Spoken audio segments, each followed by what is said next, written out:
What is going on, everybody? And this is going to be the first official live stream of just doing a regular documentary. That's right, for Legion Teaches History. This is nothing. This is nothing special. This is something that is off of Timeline. Basically, it is a world history YouTube channel. Ghost Ship, the Unidentified Shipwreck, 130 feet below the Caribbean. This is going to be a lot of fun. I watch this kind of stuff all the time, and I thought it would be fun to kind of do that with all of you guys.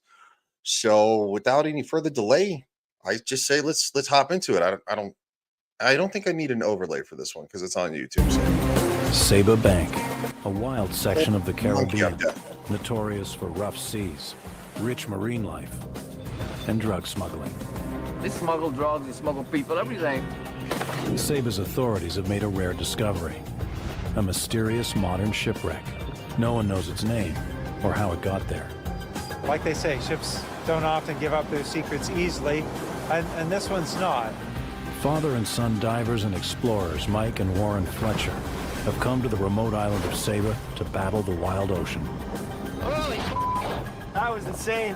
Their quest is to identify and tell the story of the ghost ship of Saba Bank. This is kind of cool.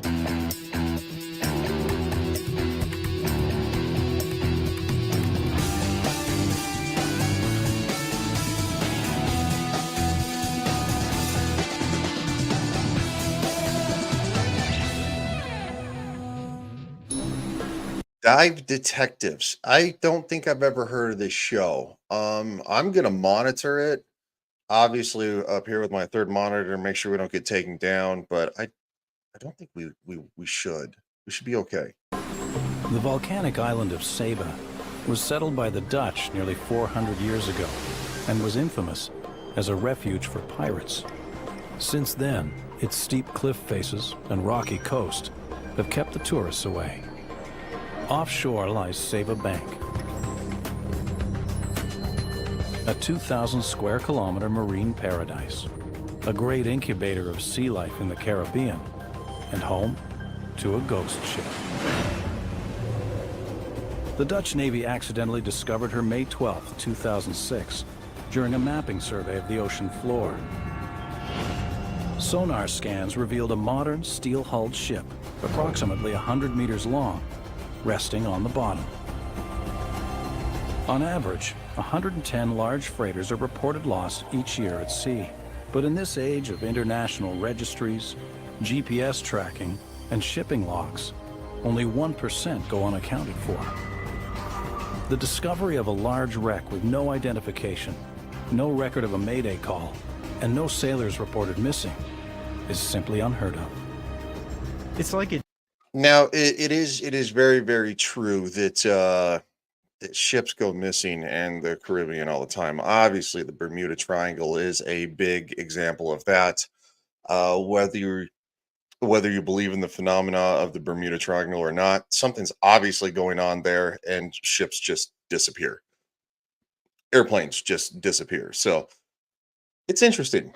And I've never seen this, so that's why we're watching it. And it's just a standard documentary. It's you can find it on YouTube on Timeline, and it's It just appeared on the ocean floor one day, and that just doesn't happen with modern ships.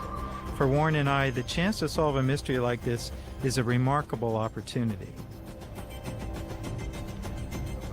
Mike Fletcher meets with Jan Drost, a retired Dutch Navy officer and member of the St. Martin's Sea Rescue Unit.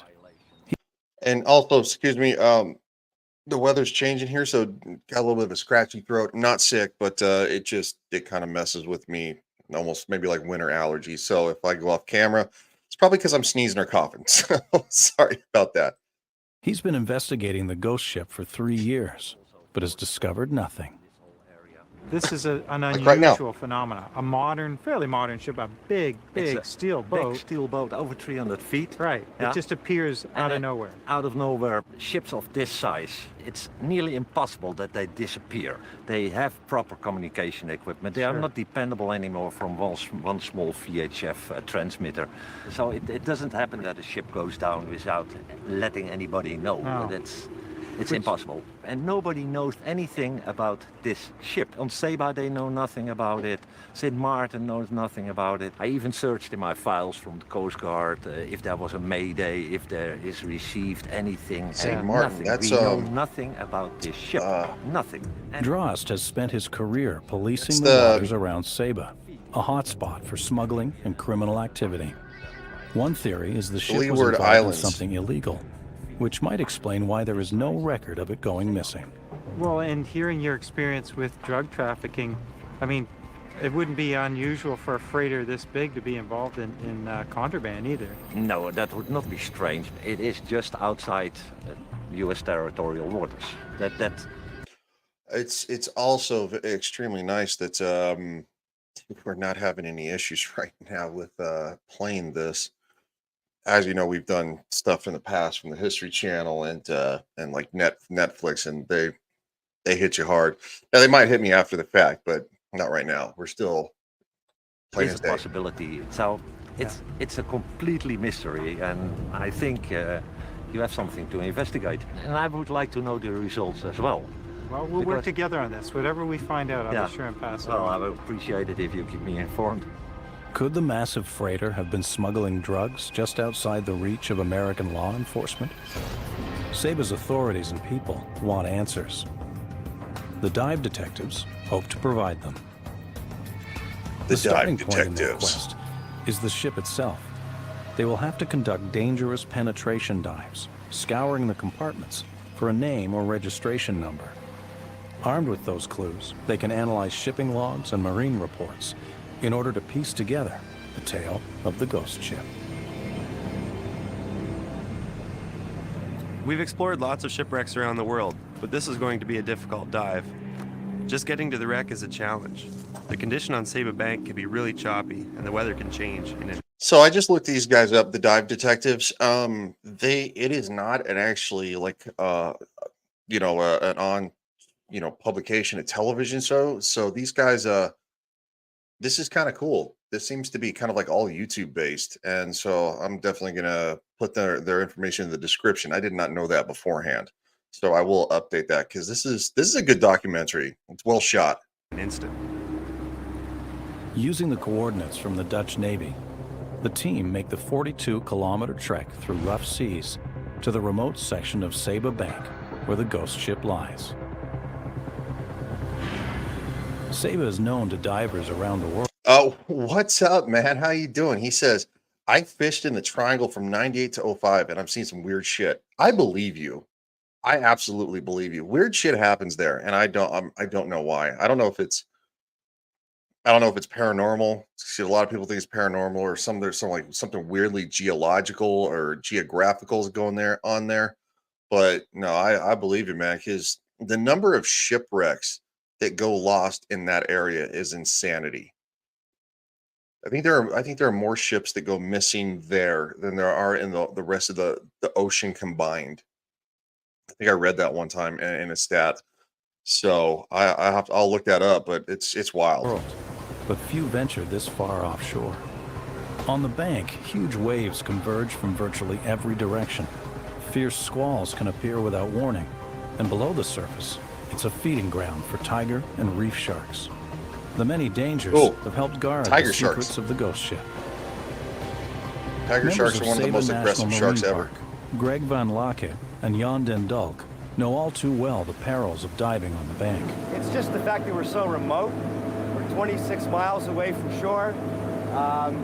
You can't get rescued all that quick. That's what's going to be going on in the back of my mind today. Dive boat captain Miles Nowak does his best to synchronize their path with the GPS coordinates. According to the Dutch Navy, the top of the wreck lies only 7 meters below the surface. It shouldn't be difficult to spot once the team are in the water. Must have said there's a lot of things that make it dangerous, mostly storms that just pop up. Just a typical Florida after. Yeah. No, it's somebody who, dude, as you know, I used to live in Florida. I lived in the Tampa Bay area where the last 2 hurricanes just smacked into. I have friends down there that oh no. Aw.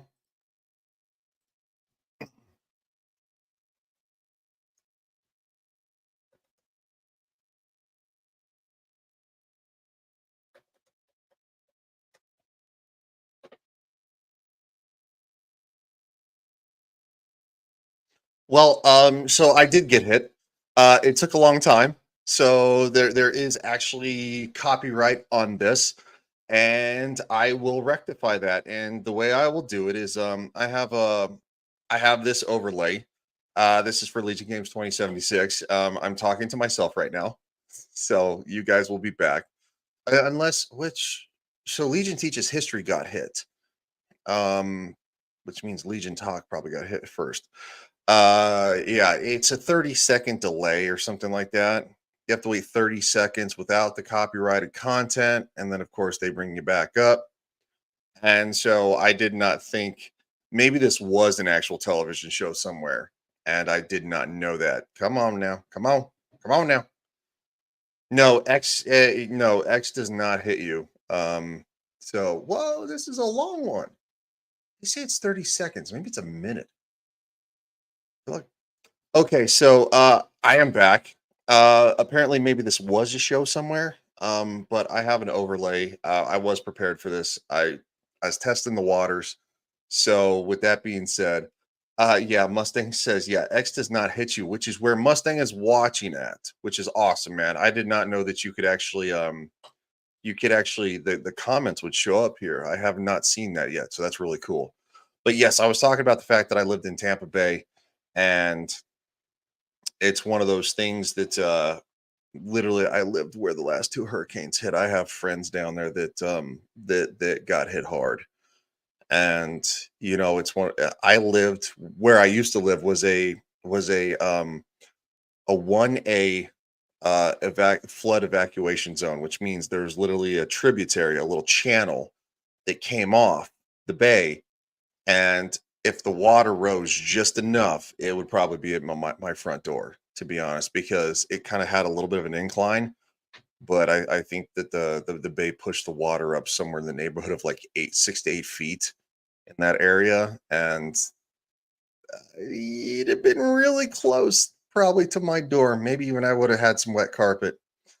But all right, so I have an overlay, and we're going to use that because this seems to have been maybe a show somewhere, and this will keep it from. This is what we did with Netflix, so and we're going to continue.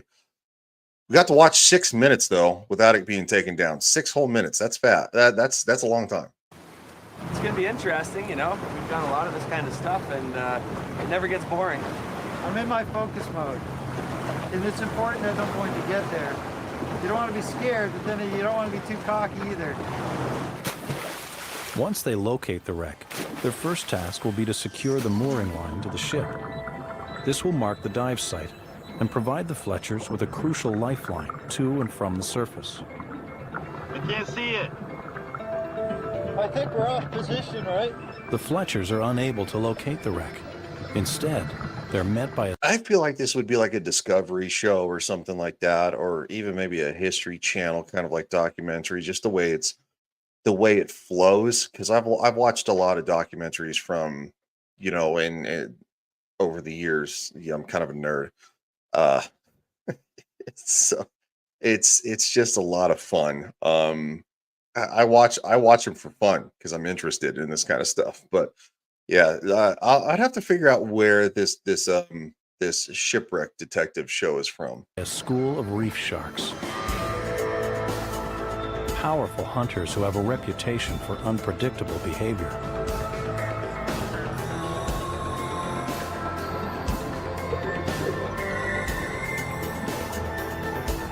We're not going to find it.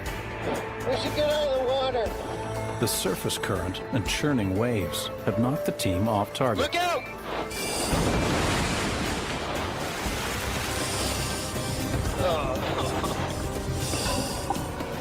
They have no choice but to struggle back to the dive boat.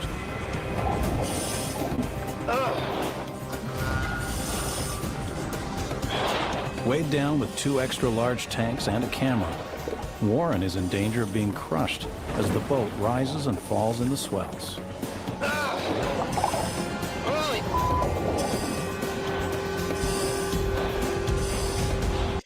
I think y'all need a bigger boat.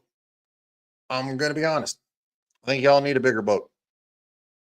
Could you imagine though trying to grab onto that metal ladder? I mean, look, we've all climbed up, we've all tried to climb up metal ladders and stuff like that. And you just if it's moving or shimmying or something like that, and he just smacks you right in the shin, and it just a metal ladder like that smacking you in the shin could easily gouge your leg open, like just so easily. Uh Even through probably a wetsuit. But yeah, a Mustang did say X doesn't hit you. So shout out to Elon Musk for being awesome. And YouTube, I'm kind of getting grumpy with you guys. I really am getting grumpy with y'all. Also, I should actually probably promote my Legion Teaches History Rumble because I can't I can't really live stream there yet. I think uh Rumble still has that rule that you can't you can't really, you know, stream without you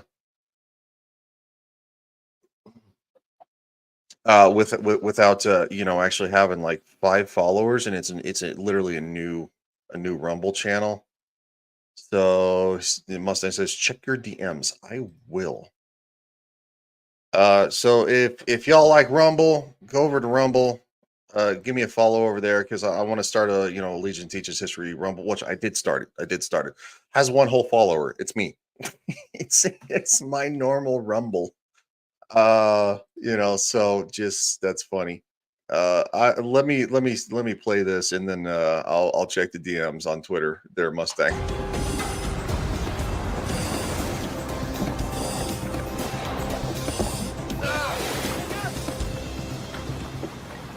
I don't think this wreck wants to be discovered, man.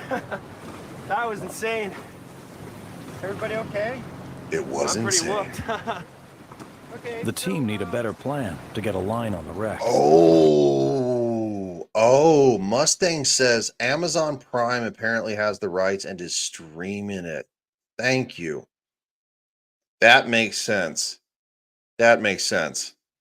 Yeah, you know what? I'm not shocked.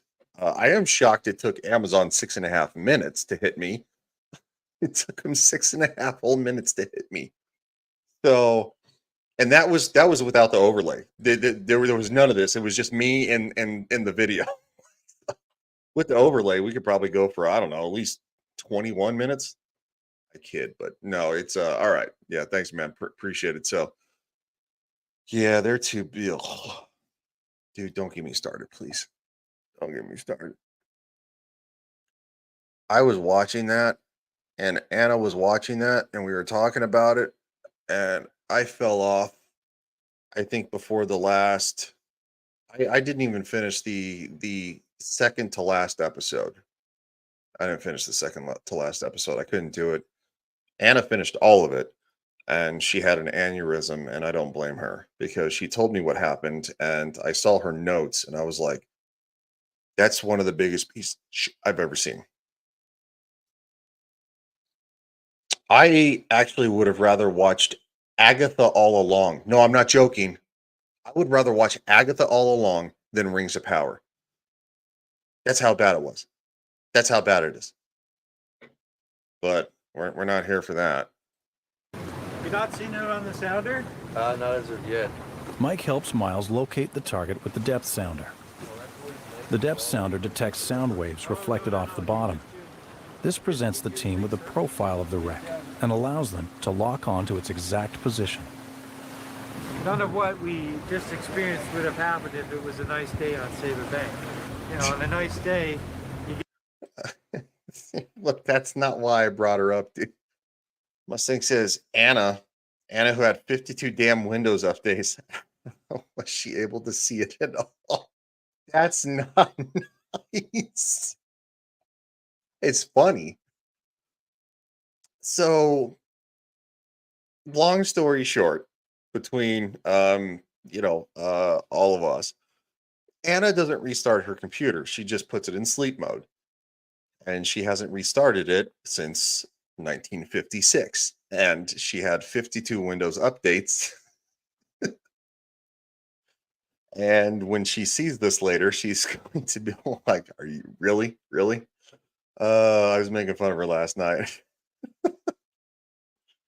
No, no, no. No, look, I get it. I get it. I used to put my computer in sleep mode too, because they say that restarting it is actually harder than actually just leaving your computer on. But when actually redoing things, they found out that if you restart your computer, it's just as hard on the computer as leaving it on nonstop. So it's like, so I get it, but no, that's funny. Get on the position, you look down, you see the wreck, you jump in with a rope and swim down and tie it on. It's why this wreck was so slow being found. Visibility was perfect. There we go. There we go. We're on it. There we go. There we are. Ready? The Fletchers need to mark the location of the wreck with a buoy. They head out into the rolling surf to position it near the site. Miles, I'm getting a little nervous about this weather. It's getting really dirty back the way we gotta go, and this swell is picking up quite a bit. I think that we need to be out of here at 1 o'clock at the absolute latest. Mike and Warren move the buoy into position. But with storm clouds threatening, they have just an hour to secure it to the wreck, or it will be dragged off target by the powerful current. Well, we got time to do a quick job on it. You want to dive down there? It would be nice to come back and have a line in it, that's for sure. But then you got to go now. Yeah. Okay, but here's how it's gonna go. You go down, it's not there. I feel sorry for her hamsters, but they can beat bolts. Beat bolted fire. What the freak? Oh no, no, no. Oh, that's funny. Yeah, no, oh man. Space Dwarfs. Yeah, all over Space Dwarfs. I forgot what the name of the game is, but yeah, all over Space Dwarfs. So, and then come to find out that There, Come straight out. Mike and Warren dive 36 meters to the bottom of the bank. Slowly, the massive steel freighter comes into view, sitting upright on the ocean floor. seeing a shipwreck That's for the right. first Thank time you, is always a Mustang. huge thrill. And my first impression was Deep Rock she's Galactic. an awfully large ship to have just gone missing and not have anyone come looking for her. The team must move So what he's saying is that that's a huge bitch. If you know, you know. Deuce Bigelow, Male Gigolo. fast to gather as many clues as possible. They begin by searching the exterior of the 96-meter wreck, while Greg ties off the buoy line. The wreck is encrusted in thick coral and barnacles, concealing any identifying marks or a name that may be painted on the ship's hull. The dive detectives have permission to look and touch, but not alter. The site teems with marine life. Hawksbill turtles, nurse sharks, and barracuda have adopted the freighter. To their surprise, the team discovered that the bow is completely severed. The ship has been torn apart. It's nothing like the Dutch Navy sonar images taken just 3 years earlier, when the ship was intact. It's quite possible the wreck's been hit by a hurricane. Some have enough power to move entire wrecks across the bottom. A strong hurricane might have enough force to tear the freighter apart. Time is running out. When did this come out? So Timeline World History Documentaries 5.3. It says 5 months ago, but doesn't necessarily mean that's when it was actually filmed. In 2006, Dutch Navy ship was conducting a routine. So in 2006, was when the ship was found. So 3 years later. All right, so we're gonna be 2009. This is wow. This is a while ago. It was a while ago. And the Fletchers must return to the surface. Warren looks back and catches a glimpse of something stashed deep inside the wreck's cargo hold. They're out of time, but the hold's contents could be an important clue to the ship's identity. Ironically, I want to learn to do that. I want to learn to dive.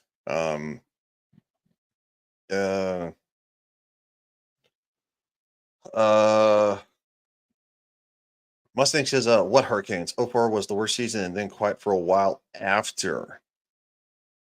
I don't know. I don't know. And as of right now, we don't know what this ship is. So it's 130 feet below the water line of the Caribbean, which means you can be a recreational diver and you can get down there. You just need to be diver certified. That it's not a deep dive. Deep dive is, from what I understand, is beyond 300 feet. Is considered a deep dive. So I don't know. I don't know. Intriguing. It looks like a wreck with lots of questions and no answers. We're past the first hurdle. It's a nice feeling to know that that line is now in the wreck. And if we get 2 days of bad weather, we can count on being able to get on the wreck and helping everybody here and save and solve the mystery. Yeah. The mysterious circumstances surrounding the ship's sinking suggest she could have been carrying something illegal. The area around Saba Bank is a major transport route for drugs moving north to the U.S. The next step is to find out what the locals know. Some Sabans suspect drugs were involved and want to find out just what happened in their own waters. Mike meets with Frank Granger, the first Saban notified of the mystery wreck. I've never heard nothing about a ship, no survivors or anybody, no family members coming to look to find out anything about the missing ship. And the ship was almost likely by a company. The company lost the ship.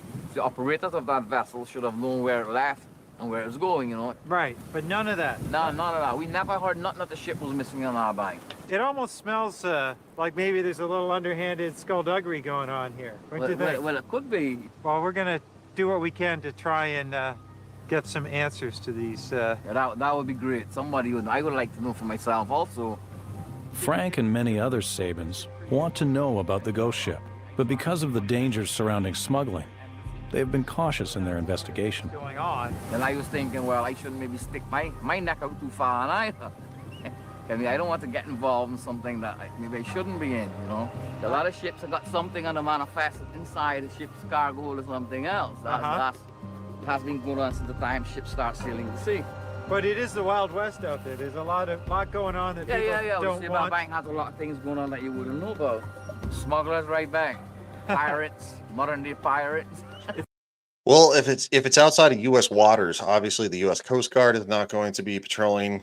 The Navy's not going to be anywhere near involved. It's going to be, yeah. I kind of actually understand that point of view. It's different, and kind of like they said in the show itself. It's like the ship was torn in half in the 3 years between being discovered in 2006 and them diving in 2009. So what tore the bow off of the ship? I mean, choppy waters, it's definitely a possibility, but it's also 130 feet below the surface of the water. And so you'd literally have to churn 130 feet below the surface, which is, in my opinion, I don't think that's as probable. I don't think that's as probable. Mustang says, if it's the Saba Bank, it's off St. Kitts. A good fishing spot would not be the traditional drug running waters. It is actually off St. Martin, if I remember correctly. It's off of St. Martin. It's actually in the Saba Saba historical waters or something. Basically, it's a preserved kind of like water, um, kind of like what a national park would be for the United States. It's in that area, but it is off Saint Martin. So Saint Martin, and then you have Saint Kit, and then so Saint Martin is here, and it is literally on the other side. It's up here. I should pull up them. Well, they actually did show a map. Where's the map? I can go back to the map. Where's the map? Maybe. Scrolling right here. Right here. Take the overlay off because it's right here. So no, I'm wrong. I'm very wrong. Thank you, Mustang. You're right. My bad, dude. Holy cow. So yeah, St. Kitts, Saba Island, and it's, from what I understand, it is in this region right here, the Saba Bank. So no, Mustang is very much right. I am wrong. And then I believe that St. Martin is actually over here because it's the larger island. So yes, my apologies to Mustang, who is right. We were talking to the crazy guy. He just feels a little crazy to me. You know what I mean? He's kooky, but yes, no, I was wrong. Anyway, for anybody who's watching, if you don't know about my history channel, it'll stay live on my history channel. I will take it down. I will unlist it everywhere else. But yes, so Something else. That has been going on since the time ships started. The pirates. It's got a long day. Piracy still going on. They smuggle drugs, they smuggle people. So basically, Mustang is right. Good fishing spot would not be a traditional drug running waters. So that's doesn't seem to be the probability of it being a drug running ship is low. It's a pretty big ship for running drugs, in my opinion. If that's what they were thinking it was. It's a big ship. Everything. Each year, more than 200 metric tons of cocaine are seized in the Caribbean en route to the United States. Oh. The ship may have been sunk as part of a dangerous criminal enterprise. Discover the past with exclusive history documentaries from History Hit and uncover the secrets of some of the most famous people and events in history. History Hit. Fletcher's plan a challenging dive designed to access the ghost ship's cargo area and determine just what she was carrying. Critical clues to identifying the wreck. You've got to remember that diving is the most crucial part of this expedition. Identifying the wreck has to come second. The most important thing is just not killing yourself down there. Well, safety? Yeah. They follow the buoy line down and head straight for the shattered holds. Unfortunately, human beings can't breathe water. Lower into the sandy bottom, beyond the ocean floor. In order to investigate the cargo, Warren must go beyond his planned depth. His air mixture allows him to safely dive to a depth of 36 meters. But now he must go deeper, a risky business at these depths. He propels himself down another 6 meters into the hold.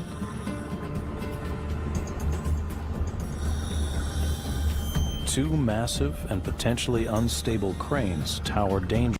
What is up, Beak? What's going on? Thanks for being here.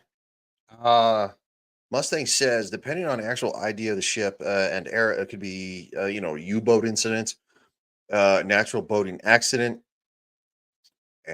or Hillary email carrier. That's oh no. Hillary strikes again. Dangerously above his head. That's why they call her Killary. His father watches from above, ready to help in an instant.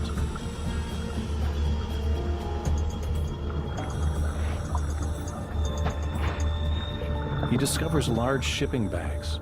They are rock solid, a clue to their contents. Warren's efforts may provide the team with their first big break, but he may have put his life at risk. He's pushed himself beyond his planned dive depth, and despite adjusting his decompression stops, A rash appears on his chest.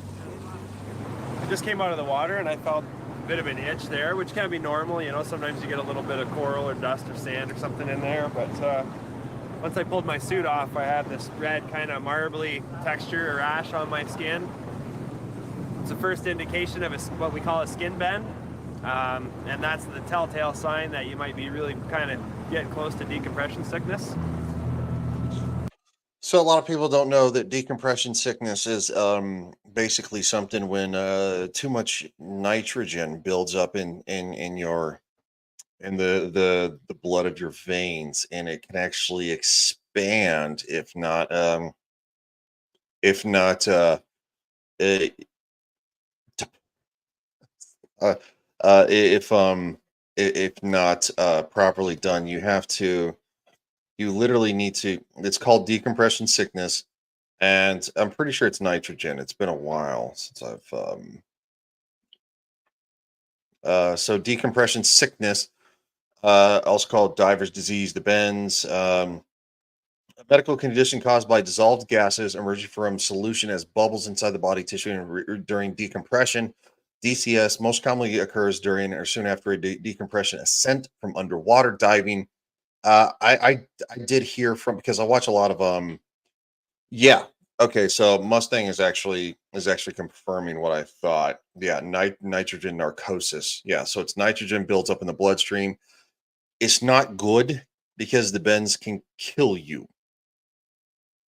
So imagine little nitrogen bubbles expanding in your veins. I've been, from what I understand, it's very, very painful from the people who have experienced it. Now there are different severities, but yes, leading up to the fact that it can kill you. So not great. Not great.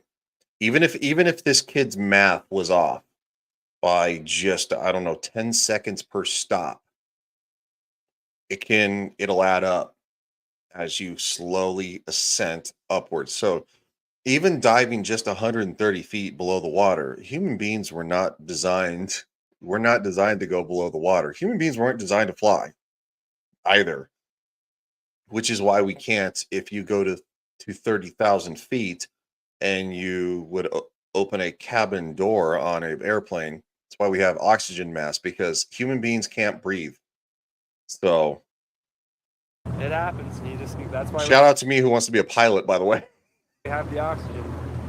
Breathing pure oxygen is Warren's first line of defense against developing full-blown decompression sickness, known as the bends. He must cleanse his blood of excess nitrogen, accumulated because he went deeper than he planned. Well, I could have just let it play and it would have explained itself. But yes, nitrogen. And during the last dive. The bends can cause severe pain, paralysis, and even death. Yep. Warren can't risk going back down to the wreck, so Mike will have to continue the investigation alone.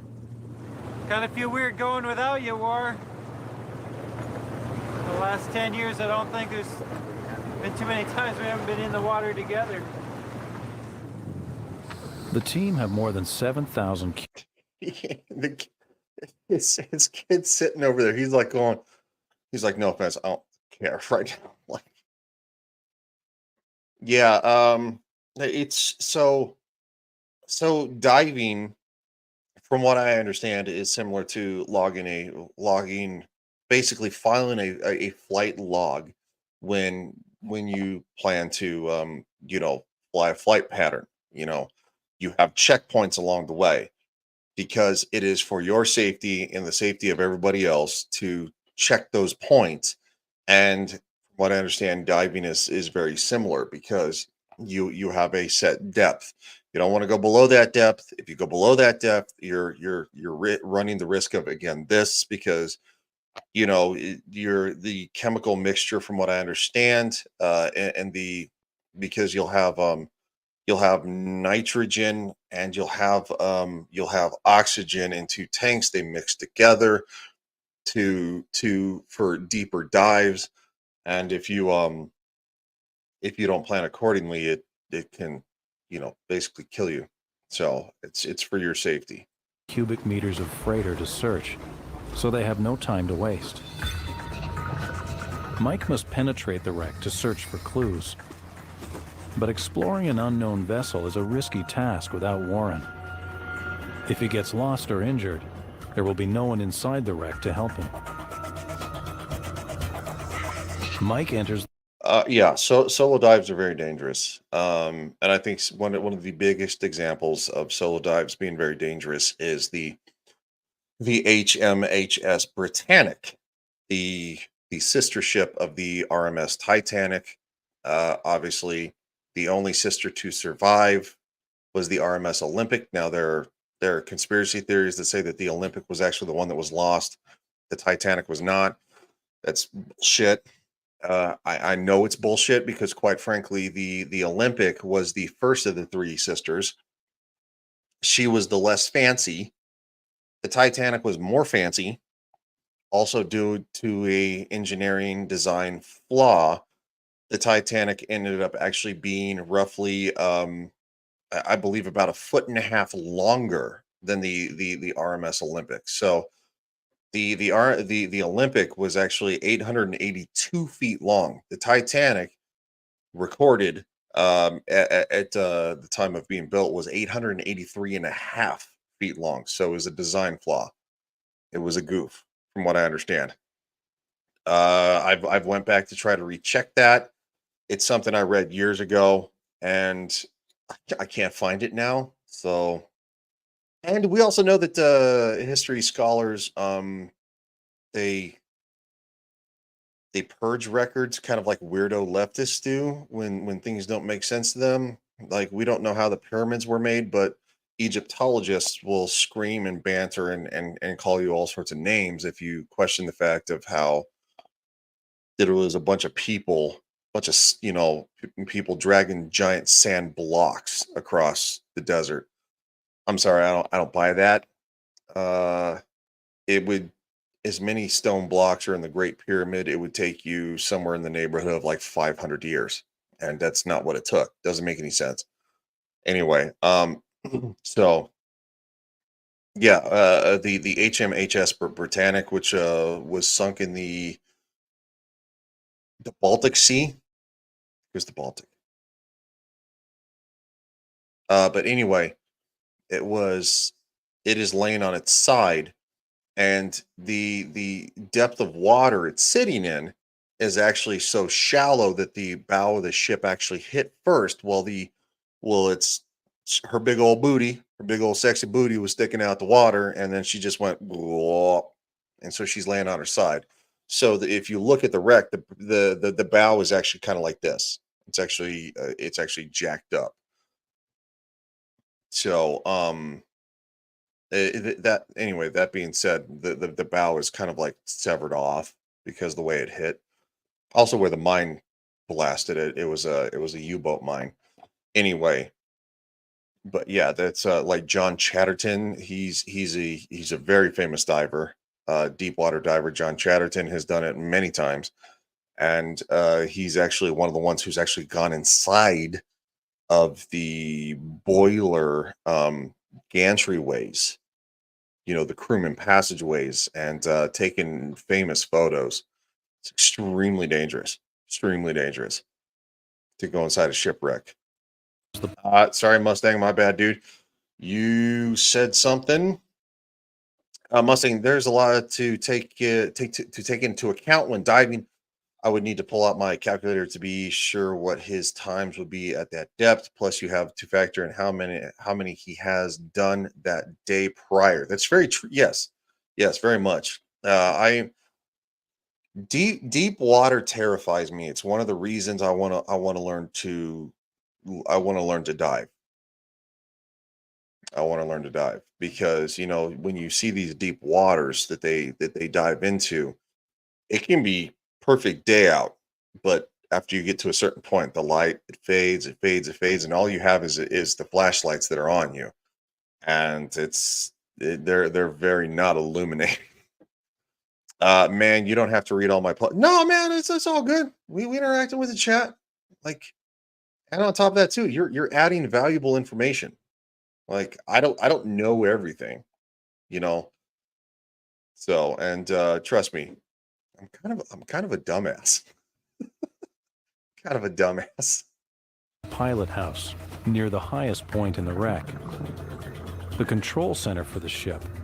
This is where the crew would have stood watch and piloted the vessel. Mike hunts for a ship's log, a critical document that could provide the ship's name and crew list.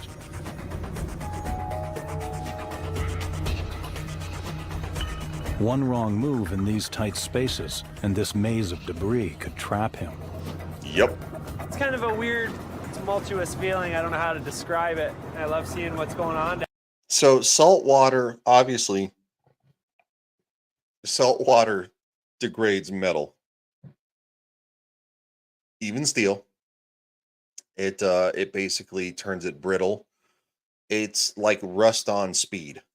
That's one reason that the Titanic, being as so far below the surface as she is, very minimal oxygen, in frigid waters, the Titanic is still there because of the extreme atmosphere that it lies in, 2.5 miles below the surface of the Earth.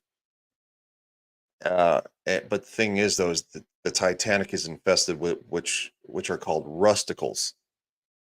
Basically, these microbes feed on the metal hull, the semi-steel hull, and they're slowly degrading it to the point of where eventually, I hate this term, but it's true. It bums me out because the Titanic's my favorite ship of all time. It's the reason I got so interested in history as a kid, and I'm talking about elementary school. I was not even in 4th grade. I think I was in 3rd grade at the time. And it bums me out because the Titanic is my introduction to history. I was in 3rd grade, and it was Robert Ballard's book that came out, and the rusticles are basically eating the Titanic to the point of eventually it will be the largest, where the impact of both the hull and the stern happened. It'll be the largest skid mark on Earth. I'll be dead because it's going to take probably another 150 years. So I'll definitely be dead, but it's really sad. It's really sad. And of course, Mustang says my deepest dive was 125 free dive and 260 on tanks. Free diving is best. Just have to have the lungs. I don't think I'd have the lungs for that one, man. I don't like to hold my breath. Tanks, I'm all for. When you start talking about holding your breath, I'm like, uh, Andy comes in.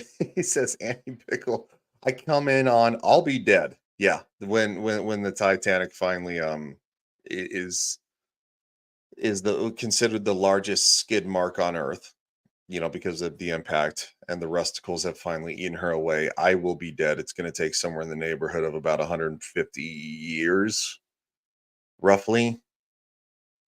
Mustang says, biggest skid mark was that Taco. Oh, you mean you'll get our Taco Bell? I worked at Taco Bell as a teenager when that was a thing. The Taco Bell dog, the Chihuahua. Oh, you got the Taco Bell Down there, and I also love to be there with my dad in case if he has a problem and I can help him out. Me and my old man do have a weird relationship. We do lock horns quite a bit, but it comes right down to it, we're there for each other. Due to the danger of searching alone. Is that a real place? I worked at Taco Bueno. That sounds better than Taco Bell. I'm Googling that. Taco Bueno. That's a place. What? Oh, I love some Tex-Mex, dude. Texas. Well, next time I'm in Texas, man, I'm going to Taco Bueno. I love Tex-Mex. Dude, I'm hungry now. Damn it. The whole lot of platter. Oh, the whole lot of platter has has a smothered burrito, has beans, guacamole, rice, chips, has nacho cheese in a little taco salad shell, and has 2 tacos. That looks incredible. Damn it, I'm hungry. They have a taco burger that I love. Oh, dude, I'd eat the shit out of a taco burger. That sounds great. Alone, Mike limits his investigation to the pilot house. Frustratingly, there are few clues among the tangled wires and smashed control panel. I'm not finding the typical machinery you associate with the pilot house. The steering wheel doesn't seem to be there. The pedestal that holds the steering wheel, none of that's there. And that's really got me wondering. Either it's been knocked down and lost in the clutter inside the cabins, or someone's been there ahead of us and has taken it.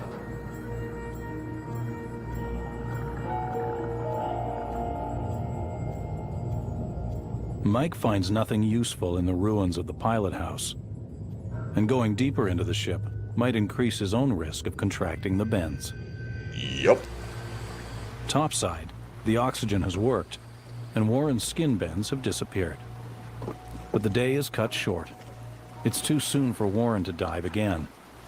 Yeah, because you messed up. Arlington, Texas has an all-you-can-eat place that's great called Bigotes. I said that right. It's been a while. It's been a while since I've been to Texas, but trust me, I would love to go visit Tejas.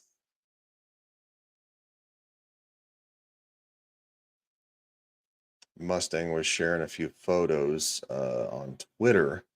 Those are awesome, man. Seriously. Okay, the one with the shark is wild.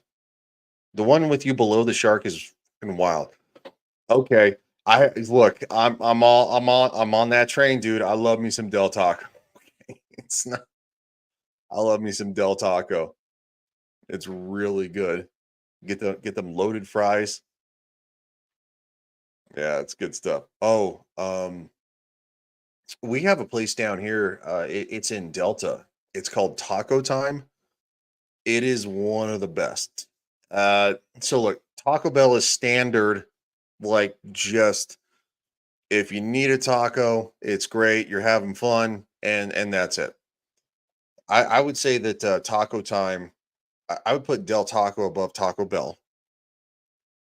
I would put Taco John's a little bit above Del Taco, and I put Taco Time above that. So, but I usually have to. So when I went and applied for my passport, I didn't go to the post office here because we're a little bit bigger, and we have some Californians who are here. I drove like 40 minutes to Delta, and I got an appointment at the post office there to get my passport. And when I was leaving, I got Taco Time. Yeah. No, man, those are great photos. And it's too dangerous for Mike to continue without him. Andy says, compare our BBQ to Miseries. Clifton thinks a lot of Miseries. I've never heard of Miseries. I would definitely like to try that though, because I like me some barbecue too. I mean, let's be honest here. Let's be honest. There's nothing better than eating meat. And no, that's not making a joke about that. Missouri. Oh, that's right. Oh, Miseries. Okay, Missouri. That's right. That's right, Missouri. Louisiana. Yeah, okay. Yeah, Missouri. Oh, I understood that. I really am kind of a country boy. And my best friend from the army, he's a Cajun boy. So that's where I learned Louisiana and Missouri. Like they say, ships don't often give up their secrets easily, and this one's not. Sabus making this work for everything we get. The only clue the team have to the ship's identity are the big bags Warren found deep in the cargo hold. He and Mike believe they may contain cement gone rock hard on contact with the seawater. The next dive may uncover evidence of contraband cargo, but for now, the Fletchers follow up on their one solid lead. Warren meets with Sabin quarry owner Ronnie Johnson to talk cement. So is this a typical way that they would package up the cement to bring to the islands? Yeah, this is the easiest way. It's fast. They pack it in like 45 bags to the pallet. Only now lately we got equipment to handle this sort of thing. Okay. But formerly it was manpower. 2 men to a bag, and now do we handle cement in those days? So what point in history would they have switched from just manually loading each bag to doing something a little larger scale like this? I'd say about 10, 15 years ago that when we got heavy equipment in, like loaders and forklifts and stuff like that, we went out to this. Formerly, like I said, we went with the smaller bags, so they was easier for the men to lift and handle. Right. Mike and Warren now have their first big clue, an age range for the wreck. The size of the bags in the cargo hold means there's a good chance the ghost ship sank sometime within the last 10 to 15 years. But the team needs more. Mike follows a hunch and heads down to the harbor. They got to open a bag, man. Fishermen know these waters better than anyone and constantly monitor the emergency channels. Are you Nikki? Yes. Hi, I'm Mike. Maybe someone heard a mysterious distress call within the last 10 to 15 years. I know a few calls I've heard. They're probably possible. Mike gets a break. Andy, that's what they were initially thinking, tracking booger sugar, cocaina. Mustang says, damn, if I'm right, I will go buy my first lotto ticket. I don't think I've ever bought a lotto ticket, to be honest, man. Seriously. I don't really gamble. I don't think I've ever bought a lotto ticket. That's weird. Because I think the majority of people have bought. Well, I mean, Mustang's saying, damn, if I'm right, I'll go buy my first lotto ticket. So Mustang's in the boat with me. He's never bought a lotto ticket either. I don't see the point, I guess. I've had people, buy me scratch off tickets for, it's like a little stocking stuffer. It's funny. You might win $5, but no, I've never bought a legitimate lotto ticket. Yes. Yeah, the area of citrus is big business. I mean, it makes sense. Throw it in a bunch of sacks. Fisherman Nicky Johnson heard a distress call that may have a connection to the wreck. It was an SOS from a Spanish cargo ship to the French Coast Guard. You actually heard a Mayday call? Yeah. 10 years ago? Oh, eight years ago. Yeah? They were saying that they were coming from Venezuela, bringing cargo, and they were taking on water, and they were going down, and then when the French Coast Guard asked where was the captain, and the guy who was on the radio told him that the captain had went downstairs to check on the problem that they were having, taking on water, and he slipped and hit his head, and he was down below.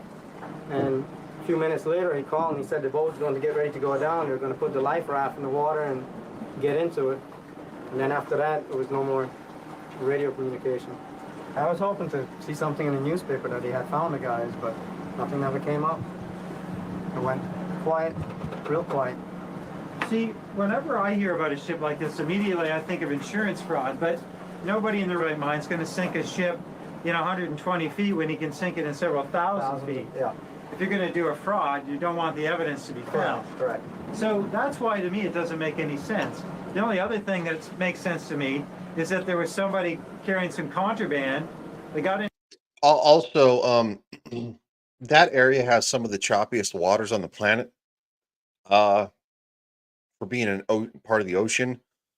So like when the Titanic went down, it was literally the ocean was so calm. That was part of the problem. The ocean was so calm. It was like they described it as like a bead of glass, a plate of glass, because you couldn't even see the waves chopping up against the icebergs.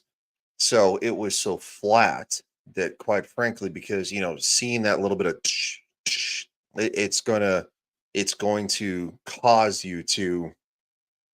cause basically a whiteness against the back, the black night, the black water. And that's one reason that they didn't see the iceberg in time. Now we can get into semantics about the fact that the Titanic had she had a lot of ass because she was sexy as fuck, and she had very little turning capability. It would have made more sense to hard to starboard and just nose just crunch into it like a T-bone that thing. But because they skimmed the side of it, it opened up a whole bunch of watertight compartments. Now I digress.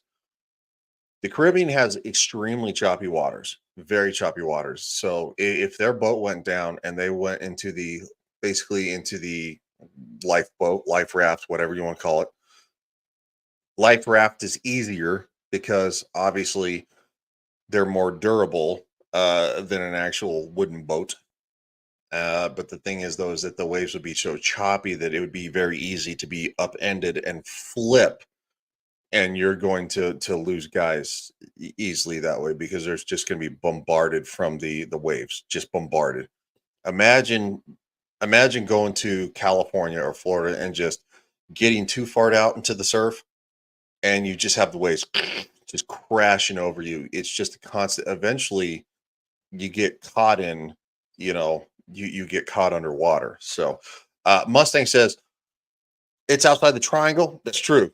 The water that time frame now near late 90s maybe it is too big for a drug runner unless they were praying to not get checked. Yes, I agree. So whether or ship accident possible combo of both. Yeah, that's what I'm thinking too, dude. It's a water ship combo.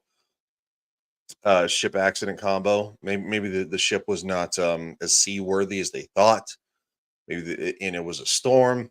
Even a tropical depression can churn those waters in the Caribbean, not just the triangle, but in the Caribbean. It's very choppy water, and if a boat is not seaworthy enough, you'll sink. The Caribbean has a lot of strange stuff like the Bimini Road. That's very true too. Very shallow with a lot of reefs. Yes, lots of reefs. Yep, very shallow with a lot of reefs. You hit a reef, and a reef is going to slice a ship open like. Let's see. Let's use the Back to the Future reference. He'll slice through us like a hot knife through butter.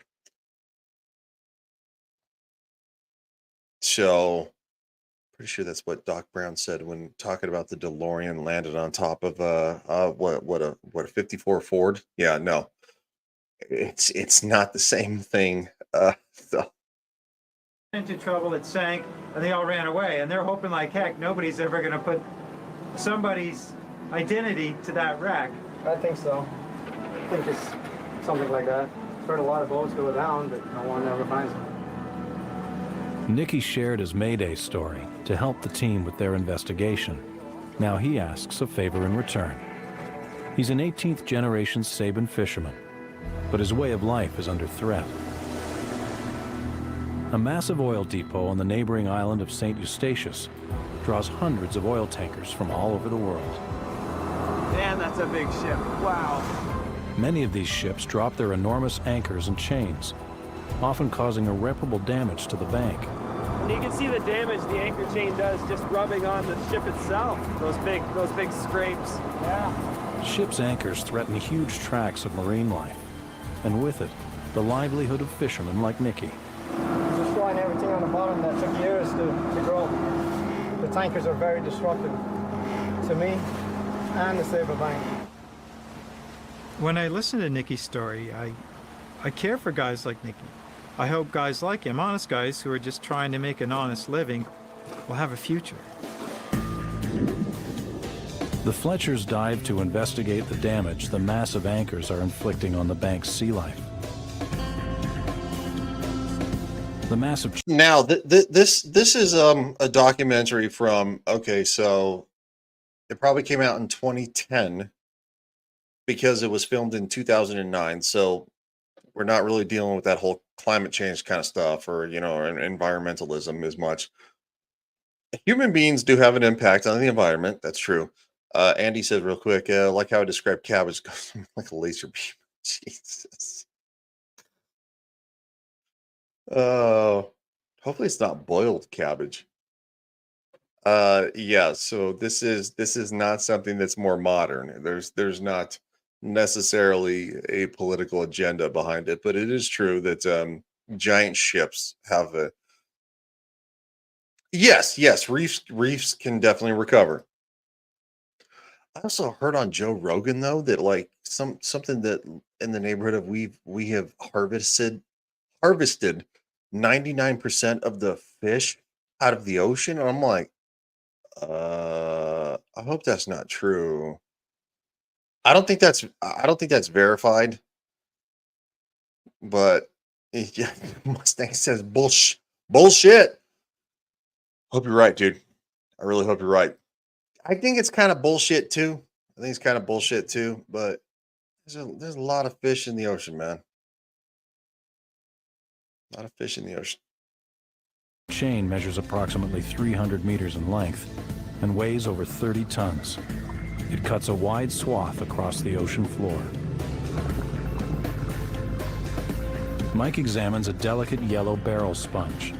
Potentially half a century old, it has been toppled by the chain and cannot survive in an overturned position.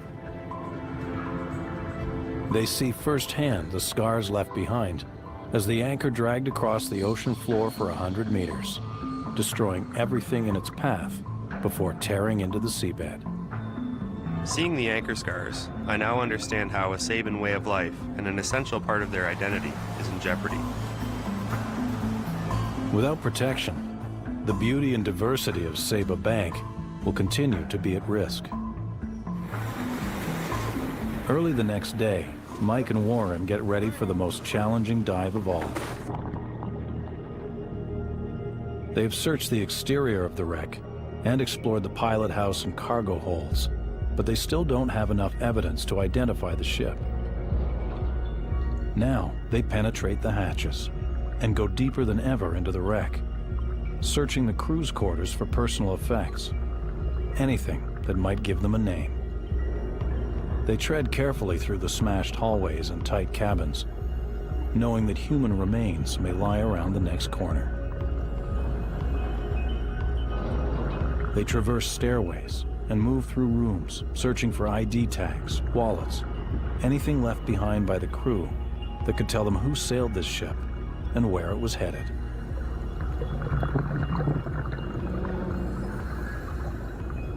As you swim through the wreck, you realize this was a vibrant ship not so long ago, with men and perhaps women walking the decks.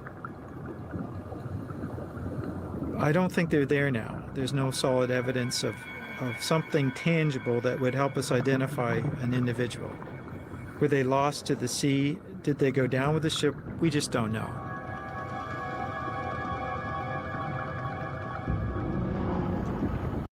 I'm thinking the story of what that gentleman said that a ship taking on water. They went into the life raft, and so the majority of the crew survived. Then to basically go into the life raft, it's going to not be great. Mustang says there are so many people doing reef recovery work. That's true. Not to mention all the aquaculture and the coral industry. Yeah, absolutely.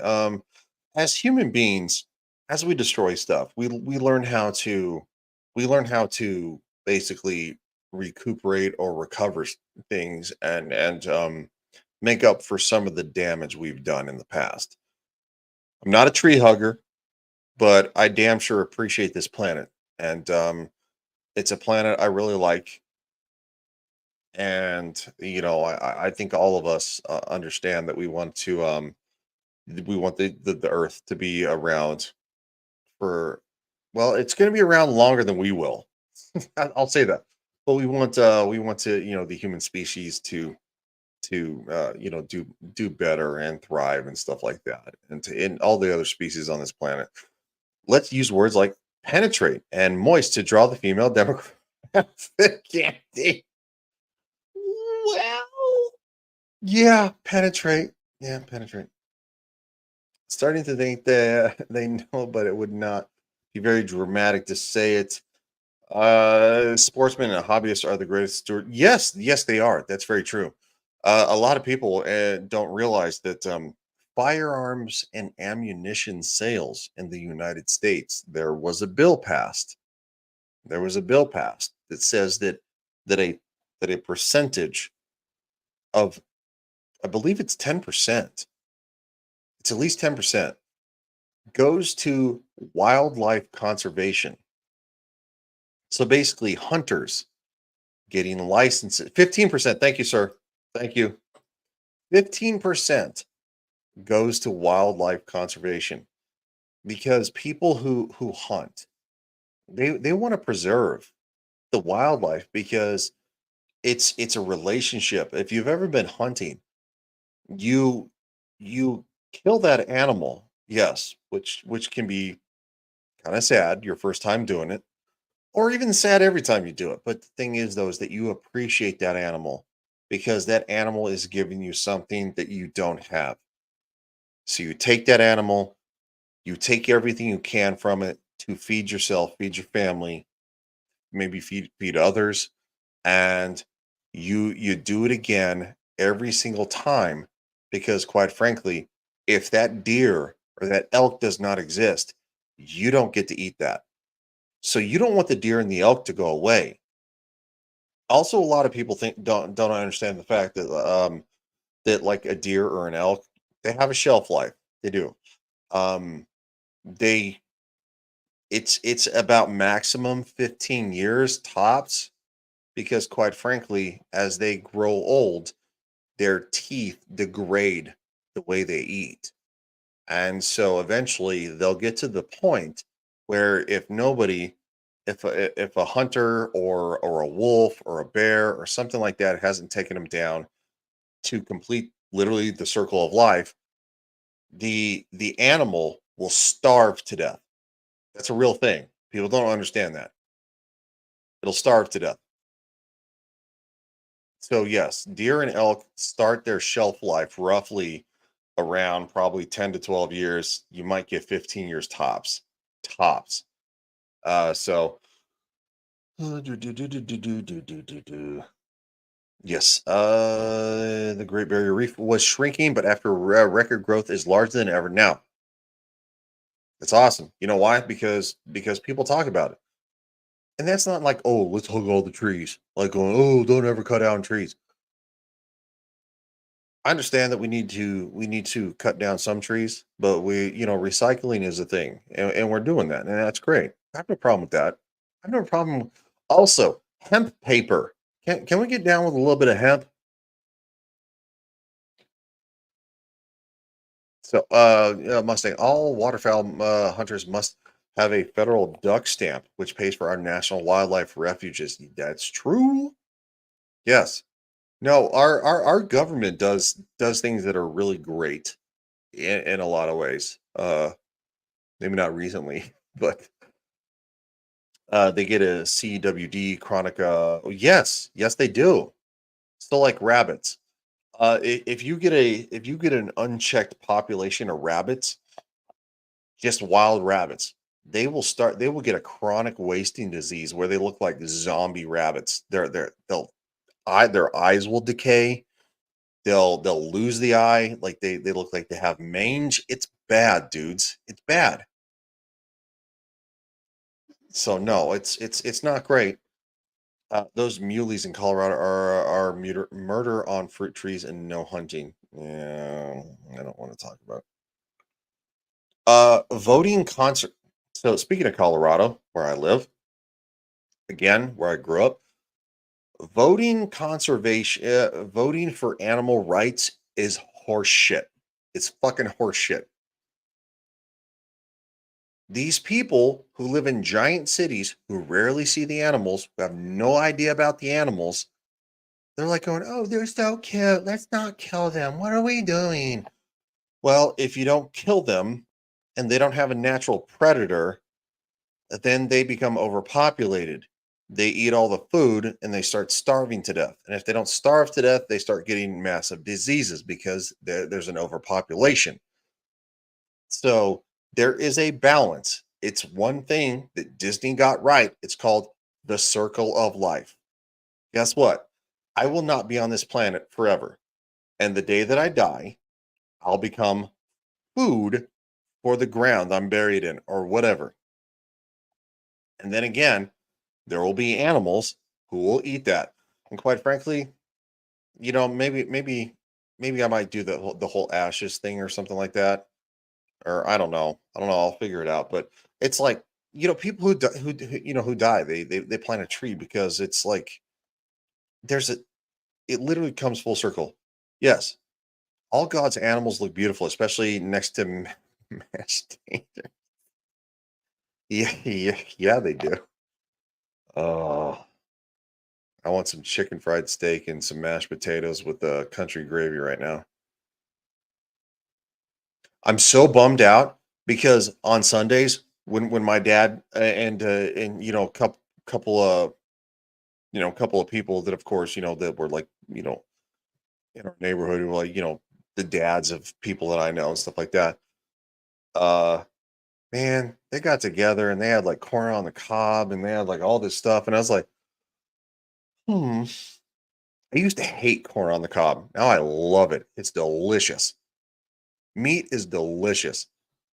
All right, I digress. Sorry. It's as if the ship's crew suddenly disappeared. It's possible their remains were consumed by the abundant marine life. Yeah. The Fletchers continue to... Again, the circle of life. Mustang says you're going to hate me for that, DM. No, you're search good, through man. the I'll look it up. passageways choked with wreckage.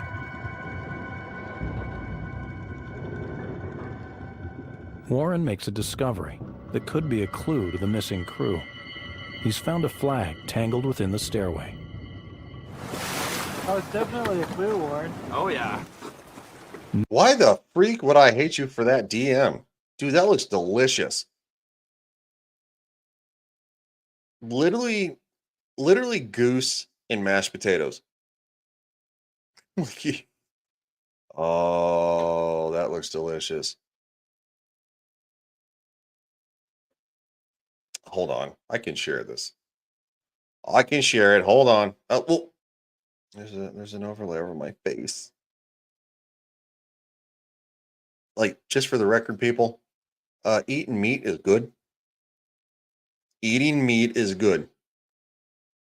It's good for the soul. It's good for you. Eating eggs is good for you. Mashed potatoes, not so much, but you know what? You got to have a vice somewhere. And mashed potatoes is one of my favorite vices. So, yeah, that looks delicious. He has another one. Here we go. Look at that. Look at that. This is the food hour right now with Mustang and me. Look at that. That's, oh. And also, a lot of people don't understand. Wild game is some of the healthiest meat you can find. It's one of the healthiest things on the planet. On the planet. Also, maybe he meant that I would hate him for it. The fact that because now I'm really hungry, and I was hungry earlier talking about Mexican food. I would literally eat that goose and mashed potatoes well before the Mexican food. Andy says, literally woke up to trees popping at 1 a.m., 60-foot wall, fire climbing. Oh, holy cow. Goodness. Yeah, fire not great. Fire's not great. Well, all right. I have to clarify. Fire is good in the sense because it does. Fire cleanses nature. No, I'm not joking. Fire cleanses nature. Why is the Xbox app launching? Get the freak out of my face. What are you doing? Uh, you know, fire literally heals nature. Sometimes things have to burn, and then out of the ashes, new things grow because it enriches the soil and stuff like that, and things become more vibrant and more lush later on down the road. Now it takes a long time that people don't necessarily at the time see, but you can study tree rings and understand where You have you have a very vibrant, lush season where you have a very drought-ridden season, maybe where there's some charring and stuff like that, but the tree survived. Anyway, we only have like what, 20 minutes of this. And I've managed to turn this into an hour and 20-minute stream so far. Shout out to the chat. You guys are awesome. Seriously. Love the discussion. Yeah. No one on the team recognized the flag. It could be a courtesy flag, used by ships everywhere as a sign of respect when entering another nation's waters. Or it could represent the country under which the ship was registered. Either way, it may result in a breakthrough. Warren goes online, scanning through flags of the Caribbean, searching for a match. Hey, there's one that looks like it. St. Vincent Grenadines. I don't think there's any question. It is a huge break for the team. St. Vincent and the Grenadines might be the ship's home country. It's a promising lead for us, but without a name, we're still searching for a needle in a haystack. We're gonna have to go deeper into the wreck. The ship's engine room is the last part of the ghost ship to be explored. But the Fletchers will have to descend 5 stories into the heart of the wreck to find it. Look for an engine builder's plate. Something off in the engine room will be a key as to the identity of the vessel. Few divers would drop so far into a completely unknown wreck. But if they can find a name or serial number, they could crack the case wide open. All right, commercial. We have more from Mustang, which I actually like highlighting because, quite frankly, I mean, deer chili. I've had deer tacos. I've had deer tacos, and they're very good. The first time I had deer tacos, I was a kid. I was like a teenager, and my sister was in like an elementary school, and my mom didn't want to tell us because we were scarfing them down, and she's like, I don't want to tell you guys, but after because unfortunately, look, my parents are kind of like classic liberals, not like weirdos, but like the classic liberal type, like Bill Clinton-ish kind of policies, to where Bill Clinton would not be considered a liberal in today's world. so yeah, no, I know. Why are you yelling at me, sir? No, dude, get a damn license. You have deer, elk, antelope right there. No, trust me. I have family that hunts. I have family and friends that hunt. I just moved back. Well, it's been about 15 months, but no, trust me. Yeah, I'm not a stranger to hunting, but we will highlight. Let's highlight the food, so we're all hungry. God, that looks good.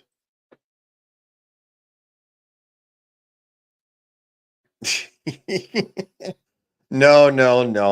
Yeah, no. My mom didn't want to tell. She's like, I didn't want to tell you guys, but those were deer tacos. It was made from deer meat, and I was like, as a kid, I was like, okay. I'm like, well, I it's different because I'd never had it at that point. Because again, we had just kind of freshly moved here, but I was like, that was good. I liked it. All right. Food with Mustang. I like it. Yeah, there you go. That looks great. And real quickly, if I scroll fast, deer chili. Oh, I love me some chili. I scrolled very fast so you could not see my DMs and all the weird stuff I say to people, which is pretty much nothing because I don't say weird shit to people. Oh, all righty then. Here we go. Dive detectives. The Fletchers will penetrate the ghost ship's engine room through a skylight in the stern Yeah, and drop 17 Can we meters. find a better word, guys?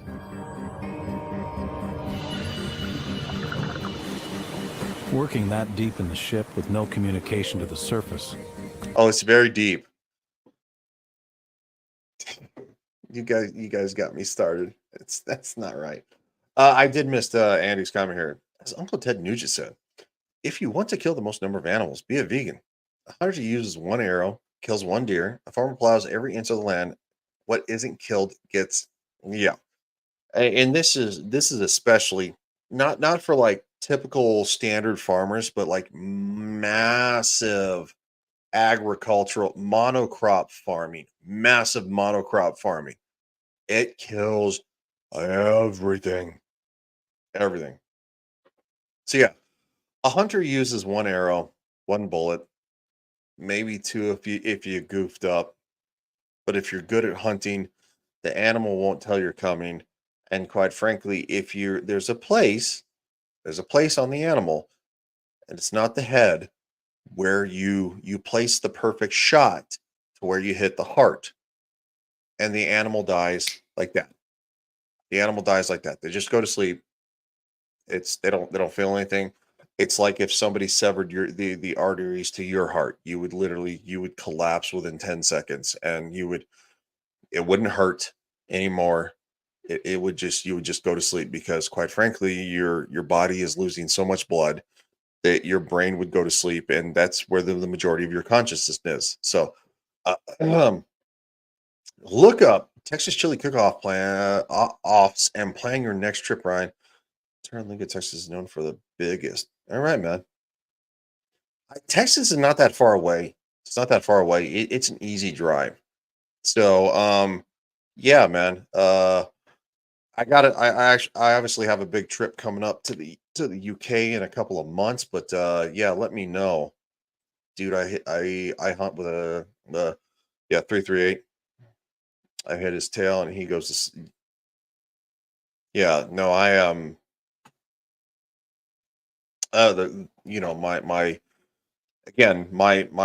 family was not a part of that, but I had a best friend. His family, they hunted with a 30-06. 30-06. And I love the people who talk and say that that a 5.56 is this horrendous round. I'm like, it's a glorified varmint round. Like, what are you talking about? It's a 22 on steroids. Yeah, 30-06, a 338. That'll rearrange. That'll blow a hole in your chest, because it's meant to take down large animals. So yeah. An 06 is for people like chasing deer 500 yards. Yep. Yeah. No, trust me. I know the process. You skin the animal, stuff like that, and of course you hang it up, you quarter it, stuff like that. It's a process. We're probably creeping out so many people who might watch this later. But go, I thought this was a history channel. Oh my god! No, I mean, look, this is human history. This is human history. Human beings had to go and get their own food. Guess what? You had to go get rabbits with a shotgun, and you know what? You hoped you didn't pellet the whole entire rabbit. That's why you see in literally Back to the Future at the time frame, like they're eating rabbit and he takes a bite and and he spits out a fucking pellet and it lands on the plate. Mike and Warren will be entirely on their own. If anything goes wrong, no one will know until it's too late.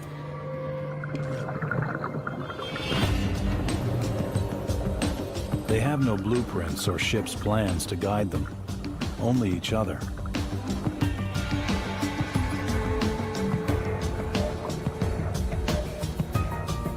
They finally reach the engine room.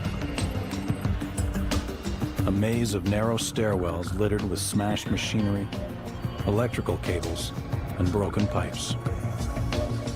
Their own movements stir up years of debris, clouding their visibility.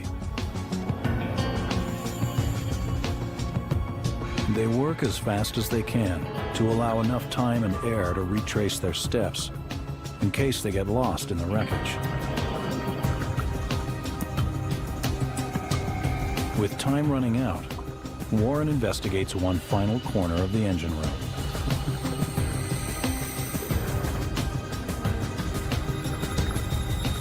And his efforts pay off. There it is. I don't know if you noticed this. I found some writing. It's on an electrical panel, Yeah, right? you can see all the wires sticking out. I think it's Russian. It's gotta be. Yeah, It's that's that what. crazy. I don't know if you. I wish Anna was here. Yeah, that very much looks Russian. That looks Russian. Mustang is sharing more food, and I wanna look at the food. I mean, I looked at it on my phone, but this looks to be the best to me. It's deer and eggs for breakfast, and that I eat a shitload of eggs.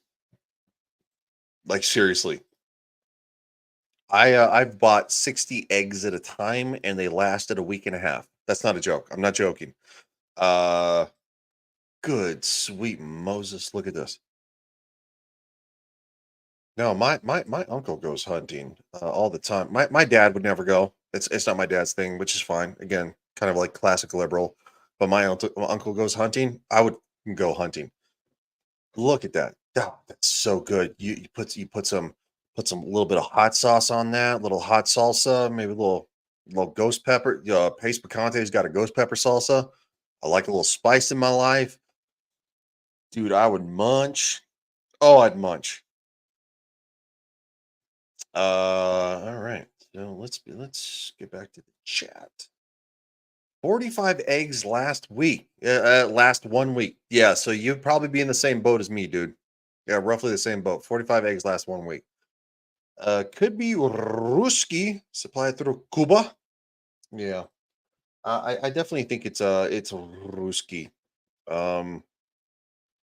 If Anna was here, she could read it. She is, of course, she's gonna watch this later. She's doing family stuff. Shout out to her dad. It is his birthday. She's not gonna mind me saying that. So yeah, happy birthday to Anna's dad. You did an outstanding job. She's a top-notch person. So yes. All right. If you noticed this, I found some writing. It's on an electrical panel, Yeah, right? you can see all the wires sticking out. I think it's Russian. It's gotta be. It's that crazy Russian alphabet. I wish I knew what it was called, but now this is odd because it's Russian at the bottom, and I'm not sure, but to me that looks a little bit like Polish. If you look really close right there, it says 1968. It's stamped in there. Yeah. So we're looking for a ship that sank, obviously, after 1968. Right. So you think this is some sort of Admiralty inspection plate? Or maybe the date that this panel was manufactured. I'm not sure. Depends where the ship is from, how often these things have to be inspected, and how they have to be certified, right? But let's assume that this is a Eastern Bloc ship. I think we can assume that for sure. Yeah. The clues salvaged from the wreck are helpful. I have a question. Right now I am on OMAD. So eggs are safe for a few more weeks. What does that mean? I don't know what that means. Is that a weird dietary thing, or anything with gravy works for me? Dude, you ain't joking, man. Turkey, chicken, chicken fried steak, mashed potatoes. When I was born in Phoenix, Arizona, so I was born in a large city, but I was not raised there. I am one meal a day. Okay. I am very much a country boy, and that's why I'm very much a country boy. Happy solar orbit lap on the anniversary of uterine expulsion to Anna's progenitor, otherwise known as happy birthday to Anna's father. That's very much. I like that, Andy. That's funny. 1 meal a day. Yeah, no, dude. Intermittent fasting is great.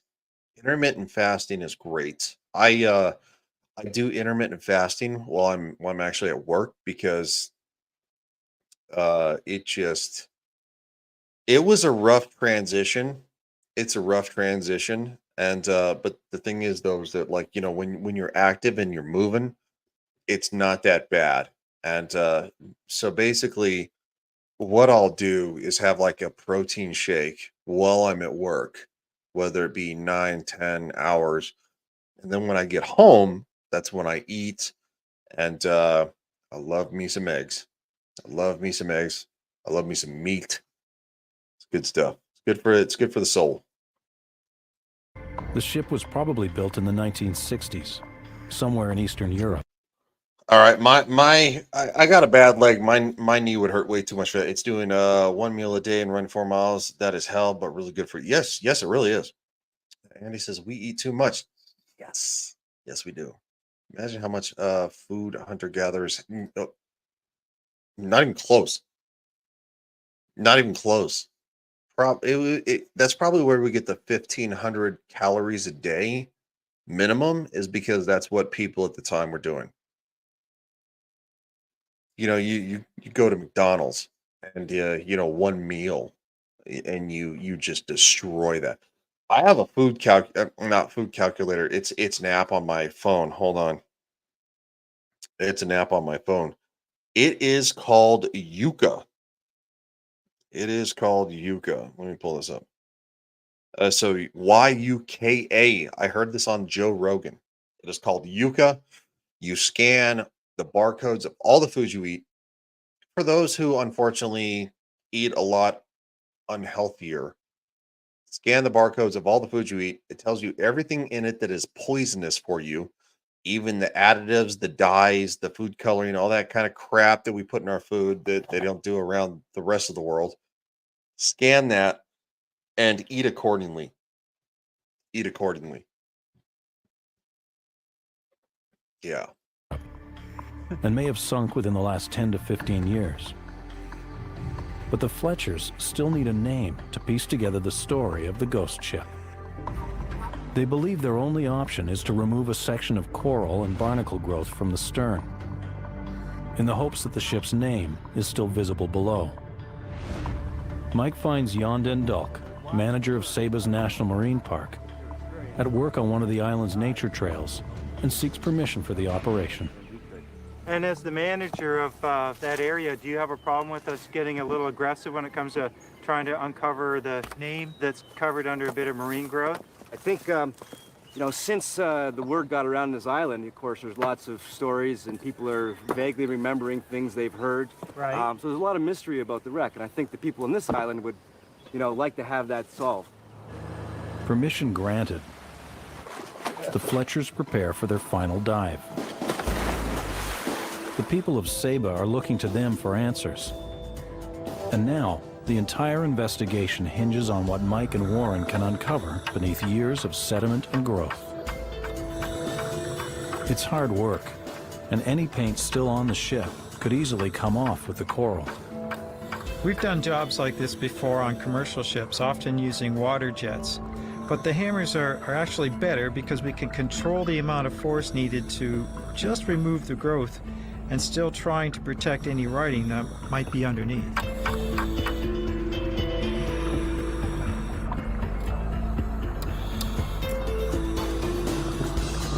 The dive detectives' efforts are rewarded. Letters slowly begin to appear on the stern of the ship. But they must be very careful working at this depth. They're breathing an enriched oxygen mixture designed to give them as much time as possible at their depth of 36 meters. But because of the specific mix of gases, overexerting themselves could trigger the potentially deadly onset of vomiting and seizures.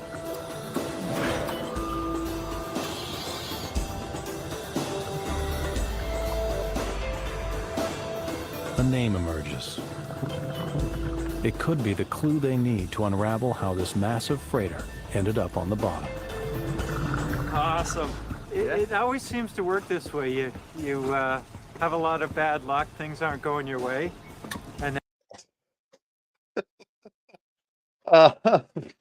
Mustang. Yeah, no. I feel like he said, Jesus, they had rebreathers back then. Use them. Again, 2009-ish. Uh, I don't know. Yeah. So Andy says 17 hours of fasting and cells repair themselves and eliminate foreign bodies like virus and bacteria. Been seeing a lot of about a mix of honey, ginseng, turmeric, sorry, and a pinch of black pepper. A tablespoon a day massively reduces inflammation. Yes, because so the garbage that we eat, the garbage that we eat doesn't only increase your blood pressure because of sodium. It doesn't only actually cake your veins with plaque because of cholesterol. No, not red meat cholesterol. That's bullshit. That's bullshit. Uh Actual fatty cholesterol and sugar. One of the biggest things to kill everybody. Sugar is actually has been proven to lead to cancer times 4. You are more likely to get cancer times 4 if you ingest a massive amount of sugar.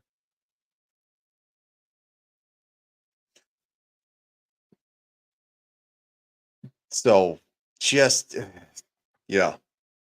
Again, the Yuka app, Yuka. Yeah, and scan it. So literally I can actually show it. So here we go. This is literally an additive that I add to basically my water because I was doing Gatorade Zero and I found turn the background off, you dumbass. Stupid background. Sorry. The virtual background, there's none. So literally, I found it. I found a thing on the app.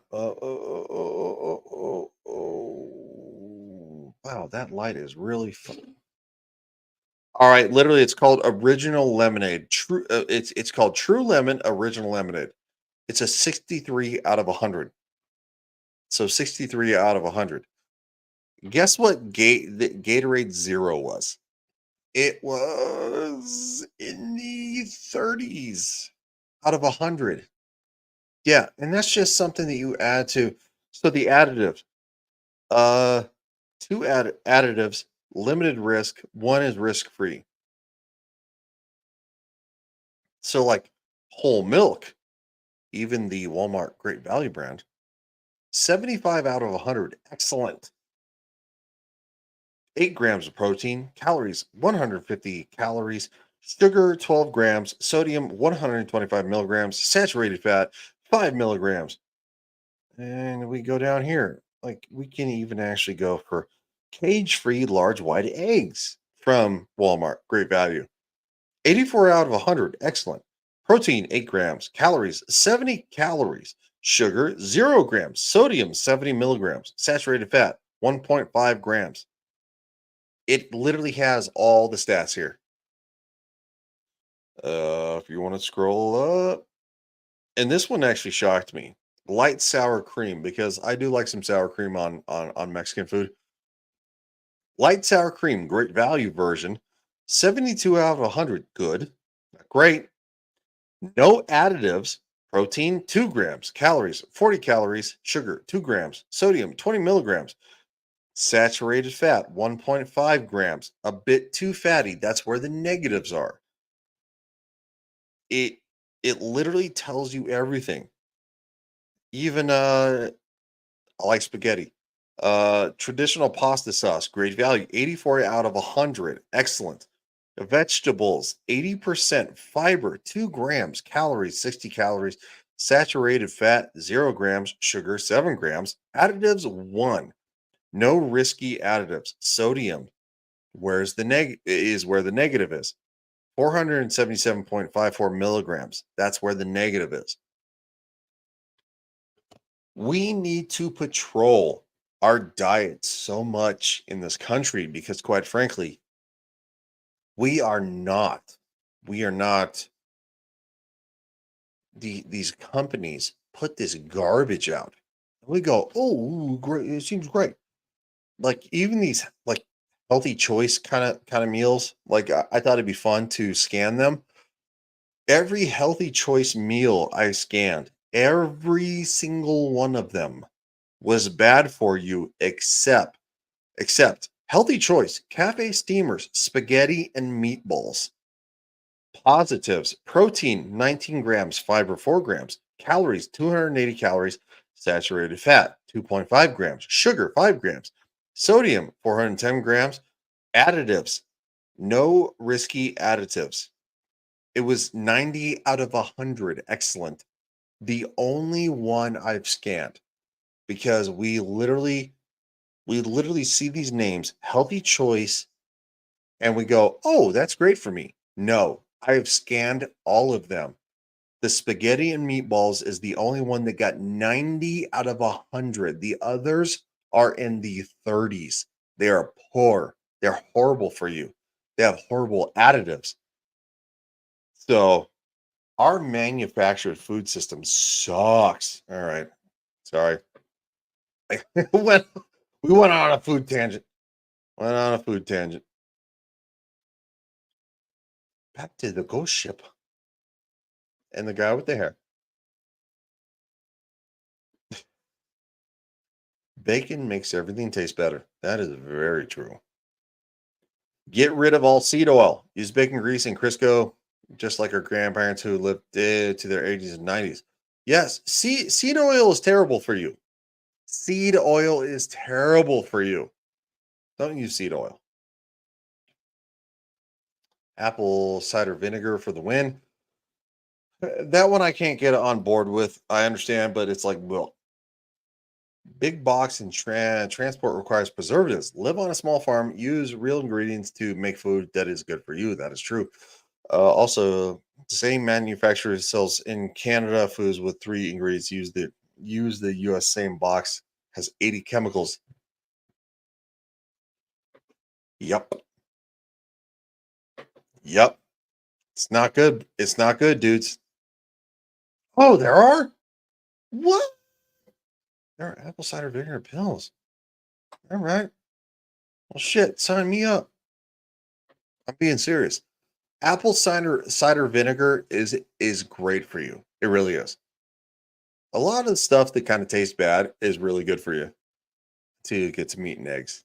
Then it's just good. And then right at the end, it all comes together. But Mike and Warren disagree about what they found. I say Narina. Narina? Narina. Yeah, you think so? Yep. I sure thought it was an N. N or M? I thought it was an N. Okay. Well, I'm going to go with Marina. Okay. You just said Narina, and now you're saying Marina. I want to be right. Now, hold on. There it is right there. Wow, it looks like an N there. It sure does. Okay, so N-A-R. But, whoa, wait. See that little triangle that comes down? Mm-hmm. You see that tiny little bit of a line right there? Uh-huh. I think that might be part of an M. Okay. If you see that, like that line right there should continue down, but it doesn't, it breaks up. See that? Yep. So I think you're right, I think it is Marina. Okay, so M. Marina makes more sense, it's a very nautical term, right?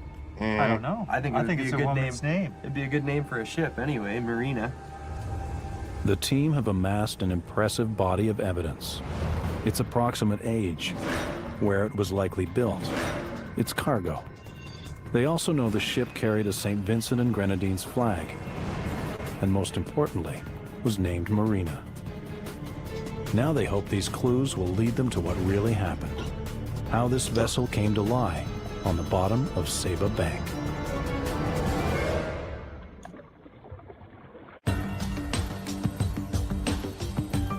The Fletchers have given the ghost ship a name, Marina. Warren heads to Miami in search of the freighter's shipping records. He meets with Kenneth Gale Hawks, an ex-Marine, a lawyer, and an insurance investigator.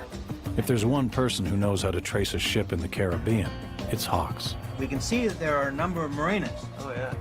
Hawks has found several ships named Marina in the official shipping logs.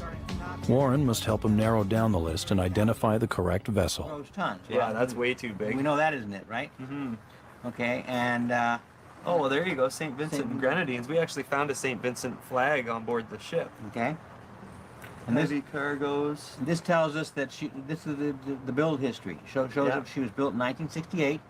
Oh, See- yeah, 1968, yeah. Did you see anything in the ship that indicated 1968? And we did actually, on an electrical panel, we found a date that had been stamped in, and it was 1968. So that's Okay. really interesting. And it says three holds, which is right. There were 2 large cargo holds and then a smaller one at the bow. And then one engine, basically. I only saw one engine, yes. Sorry about that. I had my mic earbuds crap out. Literally the cord frayed. So you guys can hear me, but I can't hear me to hear how loud I am or if I sound good. So yeah. I have another pair. It's fine, but I'm not going to do it on the stream. So real quick. Mustang says, hell, make your own tortillas and use them for wraps. That's true. Andy, try thin slices of cucumber and onion and vinegar with a pinch of salt. All right. Yeah, says you're fine. Sounds good. Okay. Yeah, no, it was literally there. This hold on. This is literally. No, that damn overlay. Ugh. I think they're broke it. There's only one. I think they got broke it. I've actually had them for probably about a year now. So yeah, it's hey, they came in a 3-pack, so I'm not gonna argue. All right, back to the show. And I have to do the overlay. Single propeller. Well, I'm definitely excited by this wreck. Everything really fits the mold perfectly. So it's, I would say more than likely that it was this ship. Well, I'd agree with you, Warren. I think that's probably the ship. Yeah. Warren and Hawks have found the right marina, but the records offer a strange story. It appears she suffered a near fatal No more accident bucket time. 120 kilometers away from where she. Look, guys. Taylor is maxed out with bucket duty, so she barely has time to spend with Travis Kelce. He's mad at me, but I'm like, what we gonna do? She's on bucket duty. I mean, I'm sorry, man. You play football, like she empties my bucket. Sorry, dude. Yeah, learn to garden. We save near $5 grand in groceries by doing it. Tack on hunting and fishing. You are so easily 12G. Wow. That's awesome. That's great advice. She was discovered on Saba Bank. Reports indicate the disabled ship was towed by salvors to the Caribbean island of Tortola. It's a little weird to me. Do you feel like there was maybe some kind of underhandedness or some kind of illegal activity going on with the ship? Well, in my opinion, there's some real questions in this case. Yeah.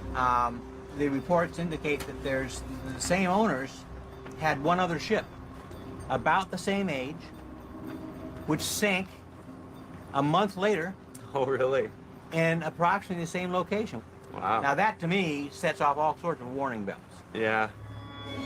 The dive detectives follow the trail to the island of Tortola, where the ship was towed. It is the last recorded location of the marina before her sinking. Unlike Saba, Tortola is a major vacation destination, famous for its many beaches. The Fletchers have also found photographs of the marina in her prime, a stark contrast to the rusted, broken wreck they explored at the bottom of the ocean. Oh, there she is. No question, huh? The ghost ship was built in Bulgaria in 1968 and was originally named Varna. Based on shipping records, she spent 25 years hauling cargo around the world until the early 1990s, when a company in the British Virgin Islands bought her and used her to move cement in the Caribbean. The final reports of the Marina have her in trouble during high seas just after midnight, August 4th, 2000, not far from Tortola. So it was concrete. A night that local salver Kevin Rolette remembers well. Rolette was responsible for bringing in the Marina the day after its first brush with danger. He may also be one of the last people to have seen her afloat. They hope he can explain what happened to her on Tortola, and ultimately what took her to the bottom of Saba Bank. Hi there, Kevin. Kevin is taking the Fletchers to where he first met up with the Marina. You guys about ready? Yeah, you want to go right now? Yeah, we got Derek, who helped us with the Marina up in town. We're going to pick up on the way. And okay. You guys can give a hand getting the lines off. Sure. Let's get rolling. Just after midnight on the 4th of August 2000, Rolette was among the first to hear the Marina's desperate calls for help. The ship was taking on water, and the crew was preparing to abandon her. He was also the first to contact the local island police, who rescued the crew in high seas, leaving the Marina abandoned and adrift. Derek, who you're going to meet shortly, myself kept talking about it through the night.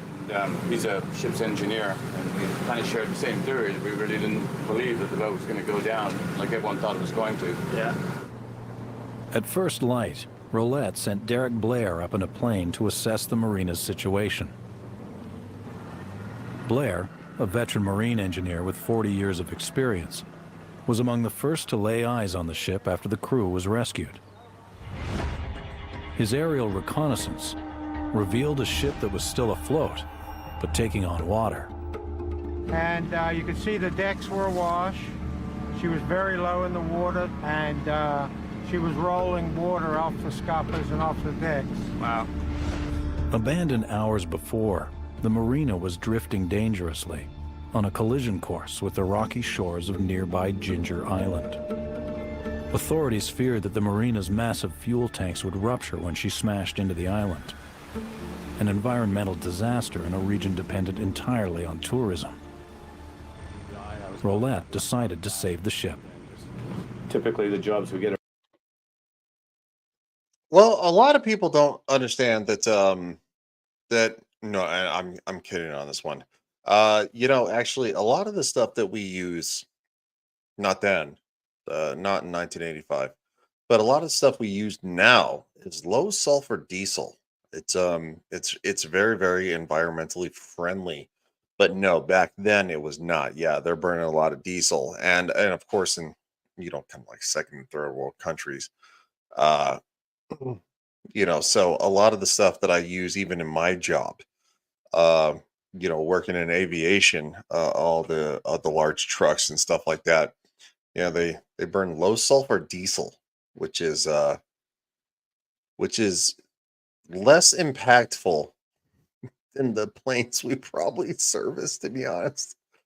Around here in the BVI would be yachts that get in trouble, maybe smaller merchant vessels, but this was clearly much larger than what we normally deal with. But also very aware of the fact we're running out of time, that this thing was going to be on the rocks if we didn't do something, give it some effort. Yeah. As quickly as we could. The salvage team scrambled into action. Blair was the first person to board the Marina. He saw a ship in desperate shape. The evidence suggested sabotage.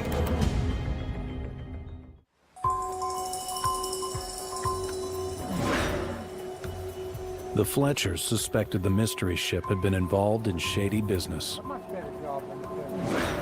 Now they have an eyewitness. Do you have any idea maybe where the water was coming into the ship? When we pumped the engine room down, we did notice we were still making water on the port side forward, and we did find a valve that appeared to be open.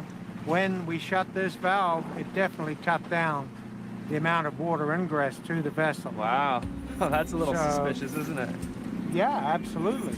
These big valves don't open themselves. Right. Somebody opened the valve. In my opinion, it could have been a scuttle job, but it's hard to tell. It's pretty fishy. What at first looked like an accident may have actually been an attempt to sink the ship on purpose, gone drastically wrong. A key valve was left open inside, and the marina was carrying much less fuel than expected, suggesting that the order to abandon ship may have been prearranged. The ship's owner may be the only one with the answers. It's just in my nature to be inquisitive, and I've worked in the marine industry long enough to know that there's a lot of slippery fish out there. Did you ever get the feeling like this guy maybe wasn't on the up and up? I can't say that at first. In my dealings with him, I found him very charming, interesting guy, interesting background. For me personally, the biggest task was to try and get the thing under tow. And at that point, she had her rudder turned, so she was quite unwieldy with a heavy lift to one side, water scooping off the deck. Salver Kevin Rolette and his crew managed to stabilize the marina and safely tow her 38 kilometers to Tortola, where he continued to make repairs. Later that month, Rolette photographed the marina's crew returning to the vessel and stripping the ship of all remaining valuables. The photographs explain why Mike and Warren found nothing of a personal nature on the wreck. They also suggest that the crew may have known the ship was done for. Tortolan authorities ordered the marina's owner to remove the derelict ship from their waters. The owner said he was taking the ship to Trinidad, and under his control, she headed out to sea. When you saw the marina sail away from Tortola, did you have a good sense of what was coming? I definitely would say I was suspicious and curious about what her final outcome would be, yes. The marina leaves Tortola in September 2000, never to be seen or heard of again, only to reappear on the bottom of Saba Bank. So do you find it surprising that we managed to find the marina down on Saba Bank? No, I'm afraid not. It just confirms what we first thought, that more than likely it was a scuttle job gone wrong the first time, and the last time the owner was there, so they did a good job. Perhaps after decades of service, the freighter had outlived its usefulness. The cost to repair and get the marina back up to safety specs could have been hundreds of thousands of dollars. Even towing her to a port where she would be sold as scrap would cost more than she was worth.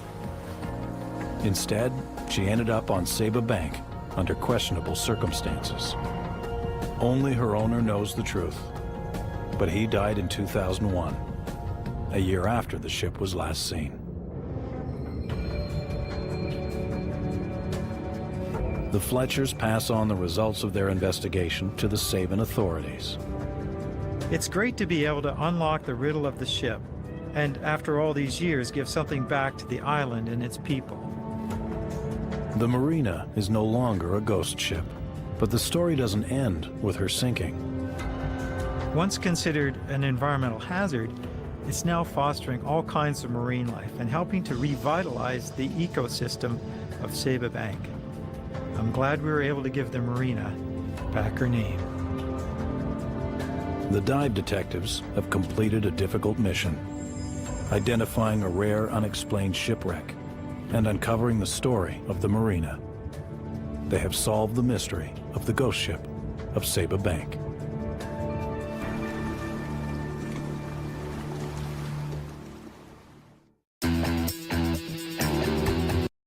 And that, ladies and gentlemen, is it. I still have a thing over my face. No, that was a good documentary. I've never seen that. I did not know anything about that. So it was and he says, I worked at a processing plant in a small Alaskan town. It was full of ships when there wasn't an open. When they announced an open, it might be 8 hours from town. A lot of fuel. Oh, okay. Fuel costs make it hard for me to understand why importing goods from China it's not competitive, even at the lower production costs. And he says, why they have a Nissan in the USA? Because we make Japanese cars in the USA and we make American cars in Japan. Yeah, that's kind of true. In the beginning of the show, was the wreck a known? No, it wasn't. It was not. It was discovered in 2006 from sonar, and it was not investigated until 2009. So this documentary probably came out in 2010-ish. So thank you for everybody for being here. Seriously, it was a lot of fun. We joked around. It was a good time. And yeah, we're going to be doing more of this kind of stuff. Just little individual documentaries and stuff like that. We'll probably eventually get back to doing hunting Mustache Man eventually. So it's yeah, it was fun. I enjoyed it. Of course, dude. No. Thank you for watching. Seriously. Everybody who's been watching. It's my one day off because I work 60 hours a week, so I'm tired. But this was a lot of fun. I'll most likely try to do some more videos and stuff like that. But that being said, we're gonna say goodbye. You guys are the best. Oh, I can't hear that. I can't hear that because my headphones died.